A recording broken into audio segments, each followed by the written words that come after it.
देशातील सर्वात मोठी आणि सर्वाधिक प्रवासी नेणारी विमान कंपनी म्हणून ओळखल्या जाणाऱ्या इंडिगो एअरलाइन्स समोर गेल्या 3 दिवसापासून संकट उभा राहिलं आहे.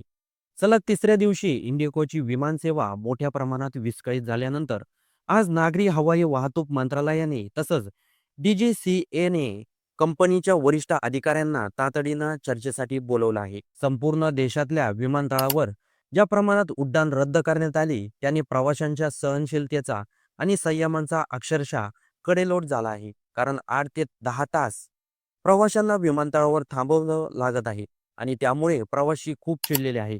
चला तर जाणून घेऊया नेमकं काय आहे प्रकरण आणि इंडिगोच्या एअरलाइन्सवर लोक का चिडलेले आहेत. गुरुवारी 550 पेक्षा जास्त उड्डाण रद्द झाली. ही संख्या प्रचंड मोठी आहे. दिल्ली, मुंबई, बेंगलोर, हैदराबाद, कोलकाता, चेन्नई देशातील जवळजवळ सर्व प्रमुख विमानतळावर एकच गोंधळ. फक्त दिल्ली विमानतळावर 172 उड्डाण जमिनीवर ठेवावी लागली. मुंबईत 118, बेंगळुरूमध्ये 100, हैदराबादमध्ये 75 आणि देशभरात एकाच वेळी हजारो प्रवासी अडकले. कुठे बोर्डिंग गेट्सवर लांबलचक रांगा, कुठे चेक इन काउंटरवर तणावग्रस्त वातावरण, तर कुठे रद्द केलेल्या फ्लाइट्समुळे गर्दीचा ढीग. एकूण संपूर्ण एअरपोर्ट व्यवस्थेचं ठप्प झाल्यासारखं वाटत होती. इंडिगोने त्याबाबत एक निवेदन जारी करत स्पष्ट कबुली दिली की गेल्या 2 दिवसात त्यांच्या संपूर्ण नेटवर्कमध्ये मोठी अडचण आली आहे. आम्ही सर्व प्रवाशांची मनापासून माफी मागतो, असं कंपनीनं म्हटलं आहे. परंतु केवळ माफी मागणं पुरेसं नसतं, ही परिस्थितीवरून स्पष्ट होतंय.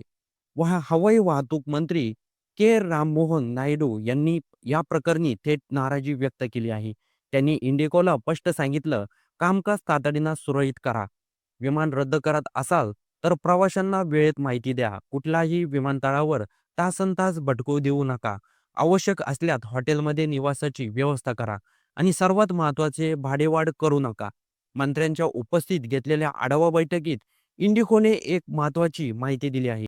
त्यांनी DGCAला सांगितलं आहे की 8 डिसेंबरपासून उड्डाणाची संख्या कमी केली जाईल. म्हणजेच कमी फ्लाइट्स ठेवून विद्यमान नेटवर्क स्थिर करण्याचा प्रयत्न होईल आणि त्यांनी दिलेले सर्वात महत्त्वाचा अपडेट म्हणजे फेब्रुवारी 2026 पर्यंत सर्व सेवा पूर्णपणे सुरळीत करण्यात येतील.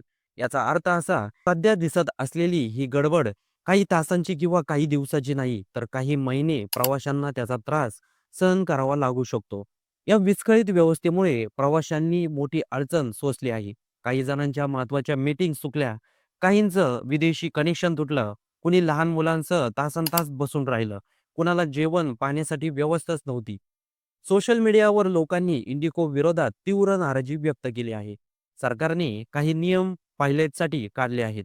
तर ते नियम काय आहे? चला तर जाणून घेऊया. पायलटची ड्युटी कायम रात्री 12 ते सकाळी 6 पर्यंत करण्यात आली आहे.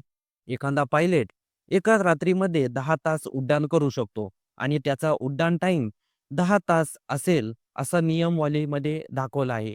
एअरलाईन्सचे जे रोल आहे ते सर्व कंपन्यांसाठी बनवले आहेत. पण यामध्ये सर्वात जास्त परिणाम इंडिगोवर का झालाय? तर रात्रीच्या वेळच्या जास्त फ्लाइट्स या इंडिगोच्या आणि इंडिगो कंपनीच्या आहेत.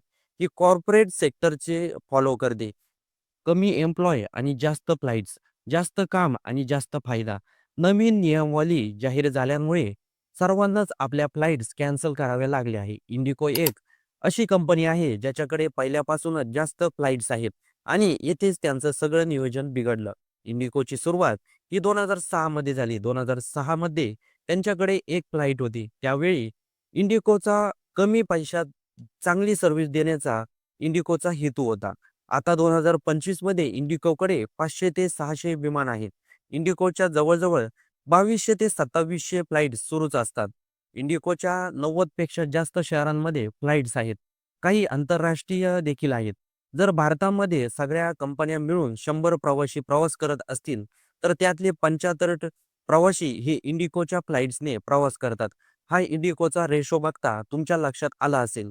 तर विमान कंपन्याला याचा फायदा मिळतो. बऱ्याच कंपन्या तुम्ही बघितल्या असतील, की इंडिगोचे फ्लाइट्स कॅन्सल झाल्यामुळे इतर फ्लाइट कंपन्या आपल्या तिकिटांमध्ये वाढ करतात. इंडिगो कंपनी ही आशिया खंडातील दुसऱ्या क्रमांकावरची एअरलाईन कंपनी आहे. यावर इंडिगोचा एकच म्हणणं आहे, हा जो प्रॉब्लेम क्रिएट झाला आहे या एअरलाईन कंपनीच्या नवीन नियमावलीमुळे झालाय. DGCA यांनी इंडिकोला स्पष्ट शब्दात सांगितलं आहे, हे कारण ग्राह्य धरलं जाणार नाही. कारण ही नियमावली 6 महिन्यापासून लागू आहे.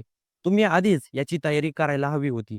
DGCA आणि तज्ञांच्या मते यावर इंडिगो कंपनीने कुठलीही सूचना आलेली नाही. पण या सर्व घडामोडींमध्ये DGCA आणि मंत्रालय दोन्हींनी सतर्क झाले आहेत. इंडिगोवर कडक लक्ष ठेवण्यात येणार आहे आणि प्रवासी अडकणार नाहीत, त्रास होणार नाही याची खातरजमा करावी लागणार आहे.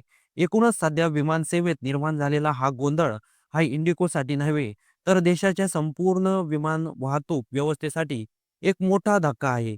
पुढील काही दिवसात परिस्थिती स्थिर होईल का नाही हे पाहणं महत्त्वाचं ठरणार आहे. परंतु इंडिगोने स्वतःचं सांगितलेल्या वेळापत्रकानुसार फेब्रुवारी 2026 पूर्वी सेवा पूर्णपणे सुरळीत होणार नाही, हे निश्चित आहे. तर इंडिगो कंपनीबद्दल आपलं काही मत असेल तर ते कमेंट बॉक्समध्ये नक्की नोंदवा आणि व्हिडिओ आवडला असेल तर सर्वात आधी चॅनलला सबस्क्राईब नक्की करून जा.